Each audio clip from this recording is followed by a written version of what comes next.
नागपुर के कलमना क्षेत्र में पार्वती नगर में बीते कई दिनों से हो रही पानी की भारी बर्बादी को लेकर युवा सेना के जिला प्रमुख नीलेश तिगरे ने जल विभाग को लेकर उनका कहना है कि लीकेज की शिकायतों के बावजूद अधिकारी कोई भी कार्रवाई नहीं कर रहे हैं। प्रभाग क्रमांक 4 के अंतर्गत आने वाले पार्वती नगर क्षेत्र में बीते 10 से 15 दिनों से जल पाइपलाइन में लीकेज की समस्याएं बनी हुई है।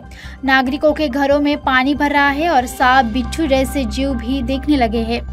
इस गंभीर मुद्दे की जानकारी मिलते ही वायुसेना के जिला प्रमुख नीलेश तिगरे ने मौके पर पहुंचकर निरीक्षण किया और जल विभाग पर लापरवाही का आरोप लगाया। स्थानीय लोगों का कहना है कि कई बार शिकायत देने के बावजूद भी जल विभाग के अधिकारी कार्यवाही नहीं कर रहे थे। नीलेश तिगरे ने संतरजीपुरा जल विभाग के अधिकारी नाइक से संपर्क कर इस विषय में शिकायत दर्ज की।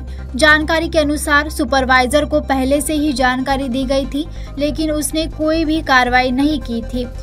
अब जल विभाग ने इस मामले को गंभीरता से लेते हुए पूरी लाइन को तब तक के लिए बंद करने का आदेश दिया है जब तक लीकेज की समस्या का समाधान नहीं हो जाता है।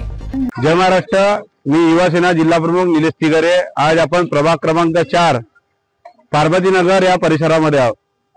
आज या परिसरामध्ये आपण पाहत आहे की ओशडब्ल्यू अंतर्गत येत असलेली नवीन टाकी जे पार्वती नगरला बनलेली आहे, तिचे मोठा जो वाल पाइपलाइन आहे तो वाल लीकेज असल्यामुळे इथं हजारो लिटर पाणी हा बर्बाद होऊन राहिला। आणि ह्या जनतेना हे आपल्यासोबत काही महिला इथं उभ्या आहेत, त्यांना 10 दिवस टँकरचे नंबर लावून सुद्धा त्यांना पाणी भेटत नाही। आणि मी नाईक साहेबांना आता फोन केला, त्यांना सांगितलं, त्यांनी आपल्या सुपरवायझरना सांगितलं म्हणते की पाणी बंद करायला, ह्या जो वाल बंद आहे याचे काम लवकरात ताबडतोब चालू करा म्हणून। त्यांचं म्हणणं असं आहे की आम्ही सांगितलं वाल बंद करायला, पण तरी आतापर्यंत कुठल्याही अधिकाऱ्यांनी हा वाल बंद केलेला नाहीये। आणि इथे पूर्ण आपण पाहता की किती पाणी जमा झालेलं आहे क्षेत्रामध्ये। ह्या नागरिकांना ज्यांना प्यायचे पाण्याची गरज आहे त्यांना पाणी भेटत नाही ना। ओसीडब्ल्यूला हजारो लिटर पाणी बर्बाद करण्यासाठी वेळ मिळून आला। आपण ह्या महिलांकडे थोड़ा विचारूया का यांना काय परिस्थिती है क्षेत्रामध्ये।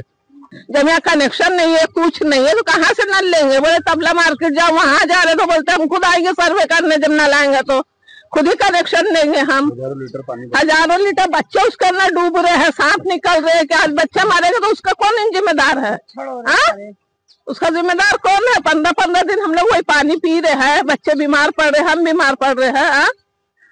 कंप्लेंट दो तो हो जाएगा। बाबू अलग हमारे पे भाव खा रहा है कि हम टैंकर नहीं भेजेंगे। आपण पाहता की हा वाल लीकेज असल्यामुळे इथे ह्या खाली प्लॉटामध्ये हजारो लिटर पाणी जमा झालेलं आहे।